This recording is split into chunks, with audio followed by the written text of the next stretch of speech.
Exportações de suco de laranja caíram 26%, mas a receita, apesar disso, subiu 43%. Mas isso ainda gera uma preocupação sobre a demanda futura e também sobre as estratégias de mercado. E quem vai conversar comigo sobre esse tema é o diretor executivo da Citrus BR, o Ibiapaba Neto. Amigo, seja bem-vindo. Tempinho que você não aparece por aqui para conversar com a gente no canal AgroMais, Ibiapaba, pelo menos comigo, né? Mas é sempre uma satisfação recebê-lo, amigo. Obrigado, Thiago, mais uma vez por estar aqui com vocês. É sempre um prazer poder compartilhar informações aqui com a sua audiência. Bom, conta pra gente então aí, quais os fatores que estão contribuindo para a queda nas exportações do suco de laranja? Bem, vamos lá. São dois pontos que merecem atenção. O primeiro deles, que é de bastante conhecimento do mercado, é que a gente está no quinto ciclo consecutivo de safras pequenas e médias baixas. Então, nesse período, a gente teve aí uma restrição de ofertas sem precedentes. Esta safra agora, 2024, 2025, é a menor safra em 30 anos, então já era esperado que houvesse uma certa retração, principalmente porque os estoques de suco também continuam baixos. Então você não teve muito produto aí para a entrada dessa safra, e por conta disso a disponibilidade de suco ela ficou menor. O segundo ponto é que quando você tem esse aumento de preços, como tem acontecido justamente por conta dessa restrição de oferta, e aí é boa velha, né? Lei da oferta e da demanda, você tem uma restrição de oferta, os preços eles acabam avançando no mercado internacional. E aí você tem como impacto uma queda no consumo. Então a gente tem visto aí nos principais mercados. Eu tive na semana passada na Europa, no Deal Summit, que é o evento mais importante da indústria de suco europeia, que é o nosso principal destino, e lá uma preocupação muito grande com a demanda por conta do consumidor migrando para outros produtos, por conta também deste aumento generalizado de preços. Tá certo. Agora, quando a gente fala também, Ibiapaba, sobre essa questão do faturamento, apesar de ter uma queda nas exportações, o faturamento acaba se mostrando um pouco mais alto, porque o preço é mais valorizado aí para essas exportações, é isso? Exatamente, é oferta e demanda. Então quando você tem um produto que ele está em falta no mercado, e o que acontece, isso é hoje. Hoje você tem uma disponibilidade restrita de suco. Então o comprador, para ele conseguir suco na demanda necessária, é praticamente impossível. Então hoje o setor ele vive um momento em que a demanda ela é maior do que a oferta. E isso faz com que o produto se valorize. Então, o que acontece hoje? Assim, resumindo esses números aqui em uma linha, o que a gente vê... Alô?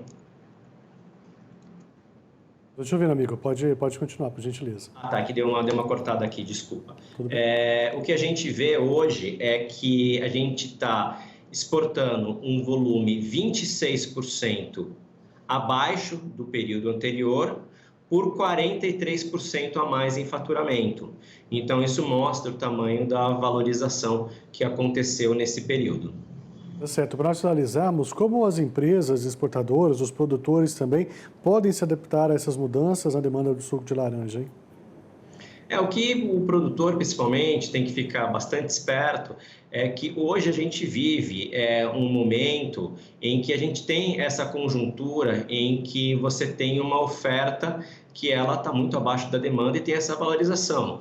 Então, o que o produtor tem que fazer? Tem que acompanhar aí a evolução do mercado, acompanhar os dados de oferta, de exportação, para que ele possa se planejar, porque em algum momento essa acomodação chega, seja porque aumenta a oferta de fruta, isso pode acontecer a qualquer safra, na safra seguinte, na 25, 26 pode acontecer, isso não acontecer nessa, pode ser na 26, 27, assim por diante, ou a demanda, ela pode se retrair até um ponto que ela se ajusta à oferta, e aí as acomodações acontecem. Então é ótimo que o setor ele esteja neste momento de conseguir uma remuneração boa aqui para a cadeia brasileira, mas isso tem impactos no consumo. Então é importante ter atenção aos números e saber se adaptar na hora que essa necessidade chegar.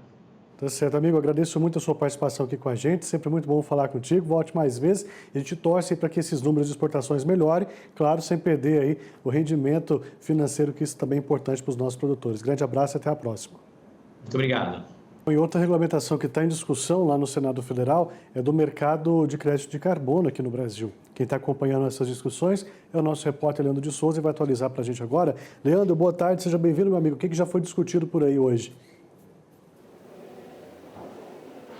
Oi, Tiago, muito boa tarde para você. Uma ótima tarde também para quem está conosco. Acabou agora há pouco a reunião envolvendo o relator da matéria do crédito de carbono na Câmara dos Deputados, deputado Eliel Machado, também a relatora do projeto aqui no Senado Federal, senadora Leila Barros, além do líder do União Brasil, o deputado Efraim Filho, também o líder do governo aqui no Congresso Nacional, aqui no Senado Federal, senador Otto Alencar. E nessa reunião discutiu-se questões de procedimento e também questões regimentais. Regimentais, você sabe, nunca é demais a gente lembrar, houve um problema aqui no procedimento, porque o projeto original que foi aprovado é o projeto relatado pela senadora Leila Barros, que foi terminativo na Comissão de Meio Ambiente do Senado Federal. Esse projeto seguiu para a Câmara, mas lá na Câmara houve uma manobra, ou seja, o texto, o parecer da senadora Leila Barros, ele foi rejeitado. Alguns pontos, algo em torno de 70% a 80%, segundo os próprios senadores e deputados, foram incorporados a um outro projeto que tramitava na Câmara dos Deputados. E esse projeto da Câmara é que foi votado. O que significa dizer isso? Que o projeto que passou a ser originário é o da Câmara. Quando ele veio aqui para o Senado, por causa dessa relação bicameral, a partir do momento que os senadores modificarem o texto originário da Câmara, ele terá de voltar para uma nova análise. Então tem ainda esse imbróglio que vai ser decidido entre os presidentes do Senado e o presidente da Câmara dos Deputados. Não se conseguiu avançar em relação a esse ponto. Em relação ao mérito do projeto, segundo os deputados e senadores, o deputado Eliel que participou e os senadores que estavam presentes nessa reunião, há uma tentativa de construir um consenso em relação ao texto, ou seja, fazer com que ele tenha a aceitação tanto dos deputados quanto dos senadores, e a partir daí da construção deste consenso é que se colocaria o texto do projeto do crédito de carbono em votação aqui no Senado. A decisão, se ele vai ser enviado para a sanção logo do presidente ou se tem que voltar para a Câmara, fica a cargo dos dois presidentes, como eu falei anteriormente. O que está pegando neste momento dois dos principais gargalos do projeto? O primeiro deles é em relação à utilização das terras indígenas, das florestas que ficam nas terras indígenas, como forma de gerar os créditos de carbono. Há uma expectativa de que 70% da área possa ser utilizada e que o dinheiro deva ser aplicado em favor das comunidades indígenas. Tem uma outra questão também, que é a possibilidade de um projeto público, ele possa incorporar áreas privadas. Pela proposta que o governo gostaria de ver aprovado, haveria apenas o desejo do governo em fazer um projeto coletivo e aí ele incorporaria aquela área da fazenda que está preservada. No entanto, há aqui um tensionamento dos parlamentares, sobretudo aqueles ligados ao setor agropecuário, para que o direito de propriedade seja preservado. Por consequência, esse projeto público, ele só poderia incorporar florestas privadas desde que o proprietário, o dono da fazenda, concordasse com esta proposta. Há também uma dificuldade em relação à regulamentação desta matéria. Alguns parlamentares, como o deputado Eliel, que foi o relator do projeto na Câmara, defendem que toda a regulamentação ela seja feita dentro do projeto, do texto originário. Mas alguns parlamentares entendem que poderia deixar para um decreto a ser feito posteriormente. No entanto, há uma dúvida sobre qual seria de fato a validade, porque isso dependeria muito de quem seria o presidente de plantão que poderia mudar esse decreto. Então a regra não estaria estabelecida. Este ponto ainda também não está acertado. Amanhã, pela manhã, muito provavelmente, a senadora Leila Barros vai elaborar um texto, vai entrar em contato por videoconferência com o deputado Eliel, que é o relator do projeto na Câmara, para eles tentarem encontrar um consenso em relação a esses dois pontos, sobretudo a esses dois pontos que eu acabei de falar e que precisam ser superados para que o projeto então seja levado ao plenário, primeiro votado na Comissão de Meio Ambiente aqui do Senado Federal e depois levado ao Senado, ao plenário do Senado Federal. A expectativa da maioria dos participantes desta reunião que acabou de acabar é de que ainda há boas possibilidades de aprovar o crédito de carbono antes da COP29, que acontece em Baku, no Azerbaijão, no próximo mês. Para isso, os deputados vão ter que acelerar o passo aqui, mas todo mundo saiu bastante otimista em relação a essa questão, porque entendem que o Brasil tendo uma regulação em relação ao crédito de carbono, isso é positivo para a imagem do país, tanto lá na reunião de Baku, na COP29, quanto numa sinalização aí para o próprio mercado. A gente sempre lembra que a expectativa é de que em 6 a 7 anos a movimentação do mercado de crédito de carbono aqui no Brasil movimente algo em torno de 100 bilhões de dólares. É muito dinheiro. Eu volto com você aí no estúdio, Thiago. Sem dúvida nenhuma. Ô, Leandro, você tem alguma informação também sobre a eleição aí da presidência das duas casas, né? Tá para acontecer já para o próximo ano, tanto na Câmara quanto no Senado. Como está essa movimentação toda, hein? O ambiente ainda está um pouco nebuloso. O que a gente procurou compreender no dia de hoje, como é que a coisa está funcionando, é saber se o imbróglio que está ocorrendo neste momento na Câmara dos Deputados, ele pode, de alguma forma, contaminar a eleição aqui no Senado Federal. Já explico o que acontece lá na Câmara.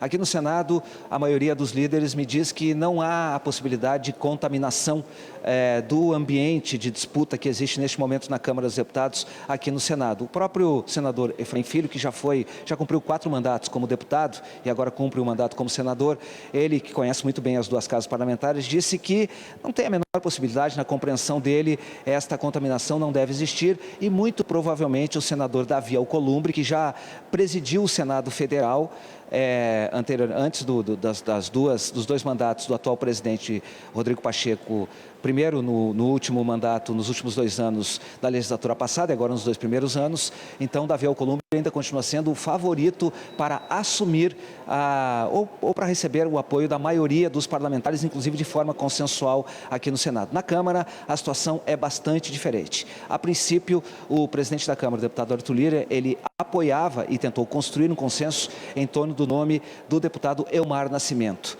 No entanto, isso não foi possível e outros candidatos acabaram aparecendo na disputa eleitoral. Isso acabou embolando muito o meio-campo. E por que isso é importante de ser resolvido? Porque enquanto os parlamentares não encontrarem uma alternativa para essa questão, pode acontecer em dado momento de que algum partido venha a retalhar, por exemplo, a votação de matérias aqui no Senado Federal. Vou dar um exemplo. A própria reforma tributária, que neste momento tramita na Comissão de Constituição e Justiça e que tem como presidente o senador Efraim Filho, que é do União Brasil, havia a expectativa de que a aprovação do projeto da reforma tributária, ela vem sim trazer um crédito, ou seja, um bônus aí para o presidente da Câmara dos Deputados, Arthur Lira, que seria então um dos responsáveis pela aprovação de um dos projetos mais importantes dos últimos anos do ponto de vista macroestrutural aqui no país, macroeconômico, né? E aí o que acontece? Haveria então, levantou-se a possibilidade de que os parlamentares da União Brasil trabalhassem contra a aprovação da reforma tributária neste ano, exatamente para prejudicar esta imagem do Arthur Lira como sendo um dos pais da reforma tributária. O deputado Efraim Filho diz que isso não é possível, mas o que a gente está vendo é que, por enquanto, aquele imbróglio lá na Câmara dos Deputados está difícil de ser resolvido, está provocando, inclusive, muita divergência dentro das próprias bancadas. Alguns líderes partidários já lançaram o apoio ao deputado Elmar Nascimento e agora tiveram que recuar e começar a fazer uma discussão novamente a respeito da candidatura de outros nomes, como, por exemplo, agora é o caso do deputado Hugo Mota, que passou a ser o candidato do presidente da Câmara dos Deputados. Acabou provocando um grande imbróglio e, por enquanto, isso sim está contaminando bastante o ambiente de votações na Câmara dos Deputados, não aqui no Senado, como disse o senador Efraim, e a gente pode sentir realmente que há disposição dos senadores aqui de avançar nas pautas de votação aqui no Senado Federal. Mas da Câmara eu posso garantir para você que esse imbróglio vai continuar sim, até muito provavelmente perto aí das eleições para a Câmara dos Deputados. Mas é preciso resolver esse problema porque enquanto o ambiente não desanuviar, vamos dizer assim, não ficar um pouco mais limpo, vai ser difícil de avançar em votação de matérias consideradas fundamentais como a reforma tributária. Tiago, com você. Tá certo, Leandro. Obrigado por suas informações. Qualquer novidade que pintar por aí, você volta e atualiza a gente. Leandro de Souza, falando com a gente direto lá do Congresso Nacional. E olha só, e outra regulamentação que está em discussão lá no Senado Federal é do mercado de crédito de carbono aqui no Brasil. Quem está acompanhando essas discussões é o nosso repórter Leandro de Souza e vai atualizar para a gente agora. Leandro, boa tarde, seja bem-vindo, meu amigo. O que já foi discutido por aí hoje? Oi, Tiago, muito boa tarde para você. Uma ótima tarde também para quem está conosco. Acabou agora há pouco a reunião envolvendo o relator da matéria do crédito de carbono na Câmara dos Deputados, deputado Eliel Machado, também a relatora do projeto aqui no Senado Federal, senadora Leila Barros, além do líder do União Brasil, o deputado Efraim Filho, também o líder do governo aqui no Congresso Nacional, aqui no Senado Federal, senador Otto Alencar. E nessa reunião discutiu-se questões de procedimento e também questões regimentais. Regimentais, você sabe, nunca é demais a gente lembrar, houve um problema aqui no procedimento, porque o projeto original que foi aprovado é o projeto relatado pela senadora Leila Barros, que foi terminativo na Comissão de Meio Ambiente do Senado Federal. Esse projeto seguiu para a Câmara, mas lá na Câmara houve uma manobra, ou seja, o texto, o parecer da senadora Leila Barros, ele foi rejeitado. Alguns pontos, algo em torno de 70% a 80%, segundo os próprios senadores e deputados, foram incorporados a um outro projeto que tramitava na Câmara dos Deputados. E esse projeto da Câmara é que foi votado. O que significa dizer isso? Que o projeto que passou a ser originário é o da Câmara. Quando ele veio aqui para o Senado, por causa dessa relação bicameral, a partir do momento que os senadores modificarem o texto originário da Câmara, ele terá de voltar para uma nova análise. Então tem ainda esse imbróglio que vai ser decidido entre os presidentes do Senado e o presidente da Câmara dos Deputados. Não se conseguiu avançar em relação a esse ponto. Em relação ao mérito do projeto, segundo os deputados e senadores, o deputado Eliel que participou e os senadores que estavam presentes nessa reunião, há uma tentativa de construir um consenso em relação ao texto, ou seja, fazer com que ele tenha a aceitação tanto dos deputados quanto dos senadores, e a partir daí da construção deste consenso é que se colocaria o texto do projeto do crédito de carbono em votação aqui no Senado. A decisão, se ele vai ser enviado para a sanção logo do presidente ou se tem que voltar para a Câmara, fica a cargo dos dois presidentes, como eu falei anteriormente. O que está pegando neste momento dois dos principais gargalos do projeto? O primeiro deles é em relação à utilização das terras indígenas, das florestas que ficam nas terras indígenas, como forma de gerar os créditos de carbono. Há uma expectativa de que 70% da área possa ser utilizada e que o dinheiro deva ser aplicado em favor das comunidades indígenas. Tem uma outra questão também, que é a possibilidade de um projeto público, ele possa incorporar áreas privadas. Pela proposta que o governo gostaria de ver aprovado, haveria apenas o desejo do governo em fazer um projeto coletivo e aí ele incorporaria aquela área da fazenda que está preservada. No entanto, há aqui um tensionamento dos parlamentares, sobretudo aqueles ligados ao setor agropecuário, para que o direito de propriedade seja preservado. Por consequência, esse projeto público, ele só poderia incorporar florestas privadas desde que o proprietário, o dono da fazenda, concordasse com esta proposta. Há também uma dificuldade em relação à regulamentação desta matéria. Alguns parlamentares, como o deputado Eliel, que foi o relator do projeto na Câmara, defendem que toda a regulamentação ela seja feita dentro do projeto, do texto originário. Mas alguns parlamentares entendem que poderia deixar para um decreto a ser feito posteriormente. No entanto, há uma dúvida sobre qual seria de fato a validade, porque isso dependeria muito de quem seria o presidente de plantão que poderia mudar esse decreto. Então a regra não estaria estabelecida. Este ponto ainda também não está acertado. Amanhã, pela manhã, muito provavelmente, a senadora Leila Barros vai elaborar um texto, vai entrar em contato por videoconferência com o deputado Eliel, que é o relator do projeto na Câmara, para eles tentarem encontrar um consenso em relação a esses dois pontos, sobretudo a esses dois pontos que eu acabei de falar e que precisam ser superados para que o projeto então seja levado ao plenário, primeiro votado na Comissão de Meio Ambiente aqui do Senado Federal e depois levado ao Senado, ao plenário do Senado Federal.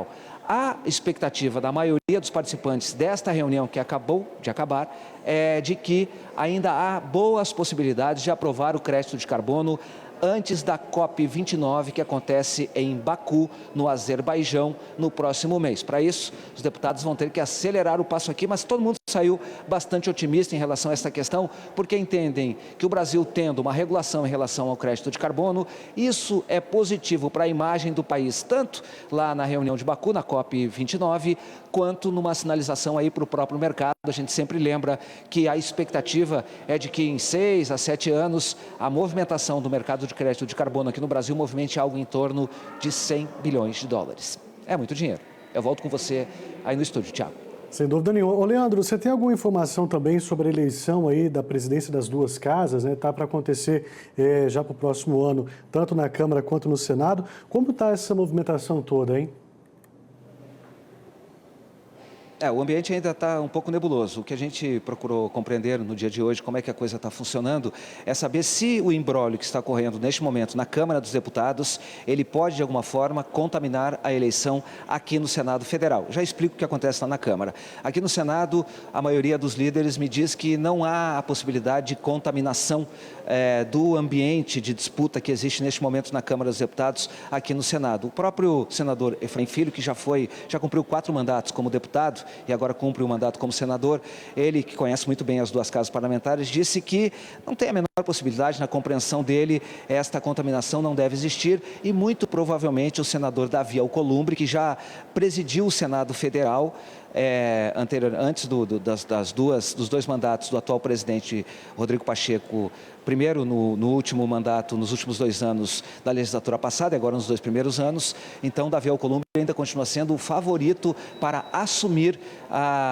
ou para receber o apoio da maioria dos parlamentares, inclusive de forma consensual aqui no Senado. Na Câmara, a situação é bastante diferente. A princípio, o presidente da Câmara, o deputado Arthur Lira, ele apoiava e tentou construir um consenso em torno do nome do deputado Elmar Nascimento. No entanto, isso não foi possível e outros candidatos acabaram aparecendo na disputa eleitoral. Isso acabou embolando muito o meio-campo.